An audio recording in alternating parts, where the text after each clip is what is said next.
Welcome back to the Malted Man Cave. I'm Dave. I'm Keith. And tonight we're doing a bourbon.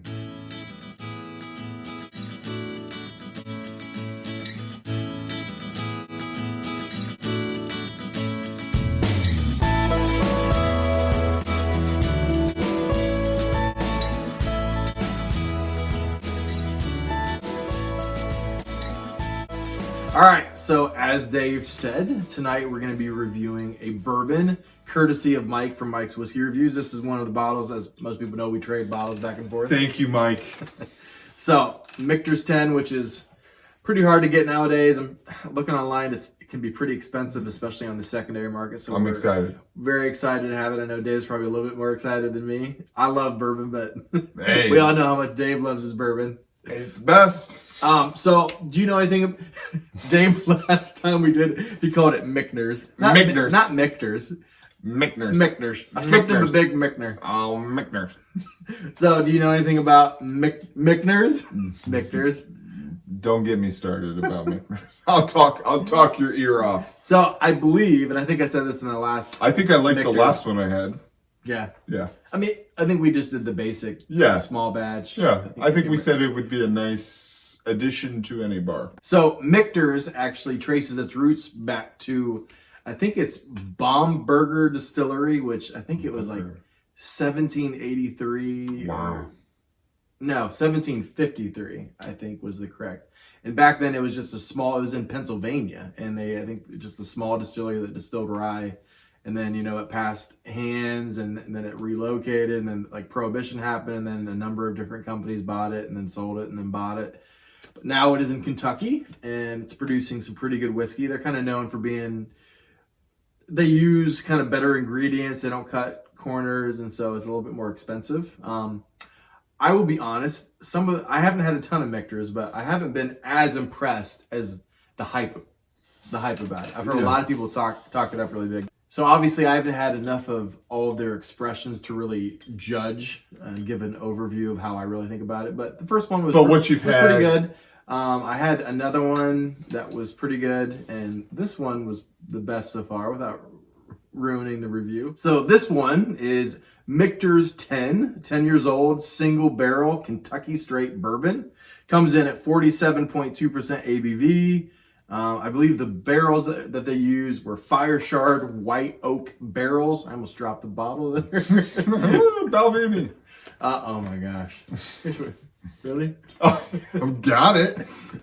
Anything else about this? This is barrel number 19D678.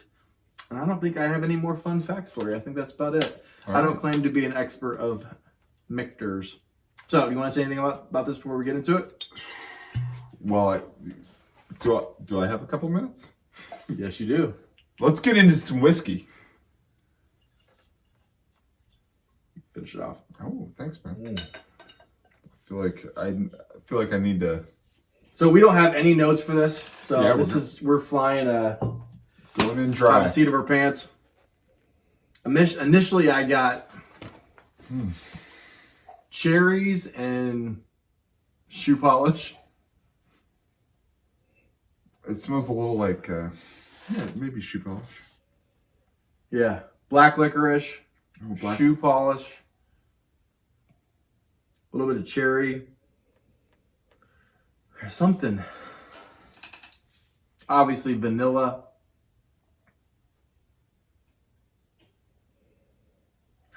Slight bit of pepper. I don't know, what are you picking up? So the cherry's a good way to describe it. I think it's got a sweetness. It reminds me of like a cherry Coke or something like that. Like There is a cola note to it. A cola, but also like the sharpness of Coke. Probably that peppery. There's also a little grape soda too, I think, in there. Yeah. Maybe more so than I think Coke was just my way of saying cola. There's some kind of fennel, I think, or anise maybe? An anise? Anise? What else you getting? Anything else? The vanilla reminds me.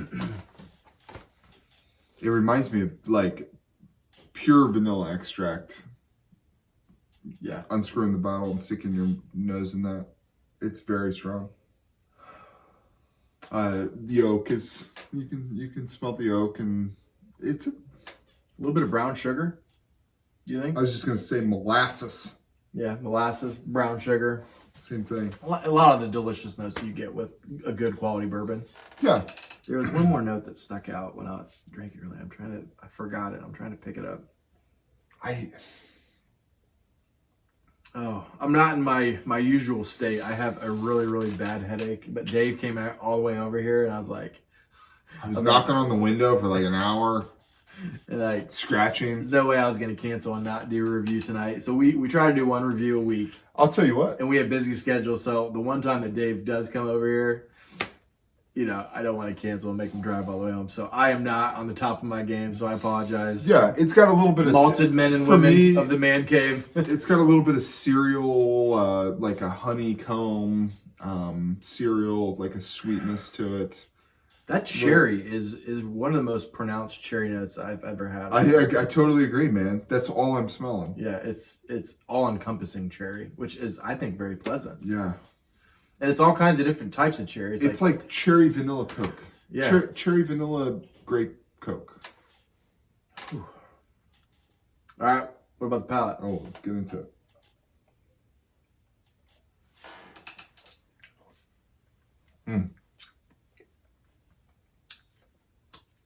Nothing that a good bourbon can't get to make the headache go away. Or make yeah, it it's worse. good bourbon. Or make it worse. So a lot of the vanilla, honey, that cherry, it also has a pretty good feel to it when you drink it. What is the ABV on this? 47.2. So it's not even that high. I mean, that's higher. That's higher than most. Whiskey. Not what we're drinking. Yeah. 151. Dave's used to, I pretty much have nothing but cast strength down in the man cave. So what I'm saying by that is it's got a good feel to it. It feels like it's bringing a little bit of heat, but that just means it's probably just the flavor. I was right about 1753. It's actually right on the bottle. 1753. That's crazy. 1753. I know that's nothing. A long time. For you Europeans and Scotch distilleries, that's nothing. But for Americans, 1753, that's a long time ago. Yeah. For us. It is further mellowed by our signature filtration. Michter's. They have a signature way of... Things were going good. Wait. Things were going real good for you until I just read that. I knew things were getting a little thin on the palate. So that's why it stops at cherry. It is then further mellowed by our signature filtration. Mellowed? Michter's. Mellowed? Very ashamed. Why are you having to mellow your... Why are you doing that? Michter's. Mellowing them. Old Michter's. I just envision them like passing it through like a Brita filter over. You know what this reminds me of? This is like a thinner, not quite as good version of Elijah Craig 18 or even the 23. Because I really get, and those are two of my really favorite bourbons. And I really like that they both have this like intense cherry note. Yeah. But this is not as good as that. And it's a little bit thinner because of clearly your signature filtration that leads to mellowing or thinning out. And nobody knows the secrets. Not as rich. But not serious though. It's delicious. This is delicious. It is delicious. So, anything else you're giving about? Cherry vanilla, the charred oak is there. Mm-hmm. Really, it hits. If you're looking for a bourbon, this is a good bourbon. It hits all of the notes that you want it to hit. It's sweet. It's delicious. It's easy to drink. But then it thins. Yeah, it kind of disappears. I hope. It might be a little psychosomatic because I'm like reading that filtration like halfway through the review. But no, it tastes a little thin. It's delicious. That's what really ticks me off. Is it tastes and smells really good, but it's thinner. I wonder what it... It has more oils and lipids and fatty. And they strip it of it to mellow it out. To mellow. You should hear Ralphie. He will go on a tangent about Is that smooth and mellow whiskeys. Like he goes nuts. Is that like about how that's the Americanizing? worst thing. Like you do not want a smooth and mellow whiskey. Yeah, you want something with character. That's like. But most people who aren't whiskey geeks, I know, they don't do. want They that. think they just want smooth. They want Yeah, something that's not gonna make them. But so if you are not a huge That's my face when whiskey geek, what is it? I don't know. So if you're not a huge whiskey geek, this will probably be right up your alley, as far as it being smooth and mellow. But if you're a really big whiskey geek and you don't like chill filtration, this is a really good whiskey, and I don't think you would turn this down, and you would really enjoy it. But I think it could be that much better. Like I'm still gonna give this a good score. It just would have been higher. So on the palate, I get I got a little nuttiness on the nose as I was going in for the palate, actually. So, oh man, delicious note of like just cherries, vanilla, oak, A little buttery. little shoe polish, butteriness, yeah, licorice, grape soda, cherry cola, peanut butter, nuttiness. This reminds your nuttiness comment. Butter pecan ice cream. Yeah, Kind of reminds me of that. absolutely. Totally get that. Butter toffee, butter pecan. Butter toffee. Yeah. There's some kind of spice that I am not putting my finger on. But I can't come up with it. It's not coming. Clove. No, allspice. Allspice. Allspice is Covers it all. Allspice. It's a. So You're saying allspice. any other finishes? How about length? What do you think the finish is? Short, medium, long? It's medium at its best. Yeah. Which isn't bad because Short to medium. Short to medium, and That's the only real negative, I would say. It's delicious. it is delicious. It's just I drink that all day. It's a little bit thinner than I would hope. Yeah. Same for me, like I said, short to medium, more on the middle of short to medium. All those delicious cherry, It's there. fennel, shoe polish, oak, leather even a little bit on the finish, more leathery, with the oakiness, leathery. Oh, man, it's just really good. It's just a little thin. Could be more. Yeah, it could be really, really good bourbon. This is a good bourbon. It just could be. It could be maybe even great. Mellowing. Mellow it out. For the third time is then further mellowed by our signature filtration. Please lose that signature filtration. And what? Why would they do that? Why would they put it on there? Even I don't know. Malted Man Cave Mark. everything's got to be so clean and so filtered and so packaged delicately.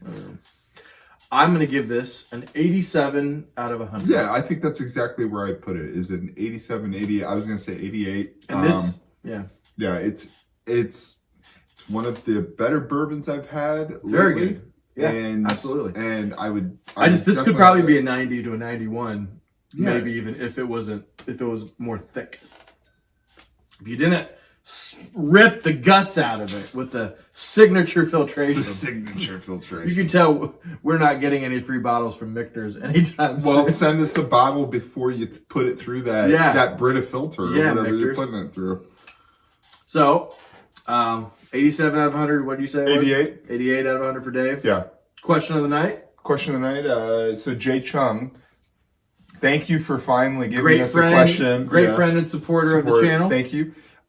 Jay wanted us to comment on the World Series. So the World Series is over. The Washington Nationals played the Houston Astros in baseball, and they had a 7-game series. And everyone won the away game. Yeah, Keith and I were just talking about it. Crazy. Has that ever happened before? No, never happened before. Has that happened in any other sport, like basketball or football? Can you imagine that? Football. Can you imagine that? Just not having. I just said football, field, like they're like doing never best of 7. winning. Could you imagine a best of 7? That'd be awesome. That would be awesome. Yeah.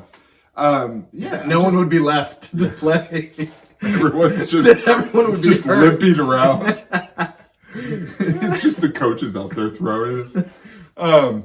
So baseball, he wanted to know, so one of the big stories before during the season, was the fact that one of their best players, Bryce Harper, left and went to the Phillies and got a big contract with the Phillies. What's so funny, man, is his introductory his press conference for the Phillies. He said, "I can't wait to bring a title to Washington," or like basically. He's got to be so salty. Yeah. No. He said his old team when he was in Philly. He said they were gonna win. He said, I'm pretty sure he said the Nationals or something are gonna win. He was trying to pump up the Phillies, but then he forgot that he was on the Phillies, and he said his old team. Oh, he said the Nationals?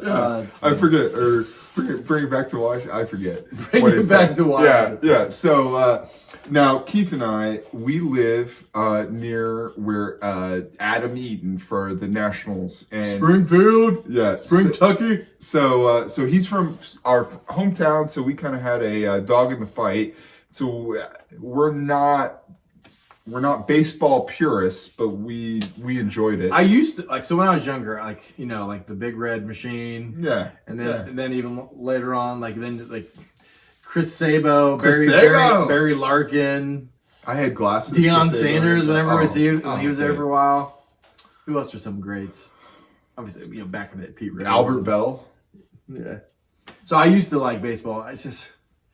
I remember, what was it like? It was about 8 years ago. I would say the Reds were doing really good, and I was really getting into it. Yeah. And then we made it to the playoffs, and then the Phillies skunked us. Speaking of the Phillies, so out.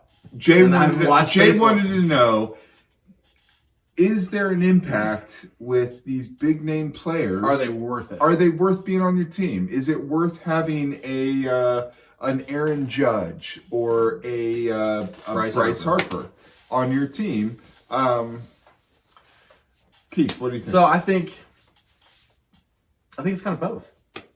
I think more often than not, it is worth it, but sometimes it isn't. Yeah. I mean, just looking, especially in basketball, you get a LeBron James, it's going to change everything. Well, LeBron James from 3 or 4 years ago, although he played really good last game. Did you go back and watch any of the highlights? Yeah. You see that one where he got that steal and then went up and just threw it down? The fast break? Yeah.